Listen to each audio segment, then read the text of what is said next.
Hello ভাই বোনেরা, সুখের নীড়ের মধ্যাহ্ন ভোজনে তোমাদের সকলকে স্বাগত জানাচ্ছি।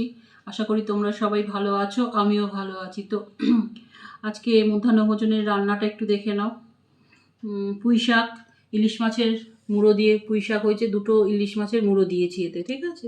আমি কিন্তু না পুঁই শাক যখন করি আমি কিন্তু জল দিই না, আমি কিন্তু ঢেকে করি। পুঁই শাক থেকে যে জলটা বেরোয় সেটা দিয়েই হয়, আমি কিন্তু সাধারণত জল দিই না। আজকেও আমি জল দিইনি, কারণ নুন থেকে একটা জল বেরোবে, তারপর চিনি দিলেও একটা জল হয়, ঠিক আছে। চিনিটা সব শেষে দেবে, চিনি দেবে সব শেষে, কারণ চিনি দিলে কিন্তু সেদ্ধ হবে না, দেরিতে সেদ্ধ হবে। পেঁয়াজি করেছি, আর কয়েকটা কি বলে বেগুনি করেছি। বেগুনিগুলো গোল গোল করে কেটেছি, তাই গোল গোল দেখতে পাচ্ছ। বেগুনির তলাতেও আছে।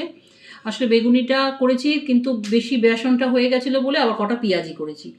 ইলিশ মাছের তেল, এটা তো আমার খুব পছন্দের, ছেলেরও পছন্দের, ছেলের বাবারও পছন্দের। আর একটু বেগুন দিয়ে, কাঁচা লঙ্কা দিয়ে, কালো জিরে ফোড়ন দিয়ে ইলিশ মাছ, ব্যাস। আর এই তো ভাত দেখতেই পাচ্ছ। তো আজকে মধ্যাহ্ন ভোজনে খাবার দাবার তোমাদের দেখিয়ে দিলাম। ভিডিওটা এখনকার মতন এইটুকু। ভালো থেকো, সাবধানে থেকো, অবশ্যই আমার পাশে থেকো।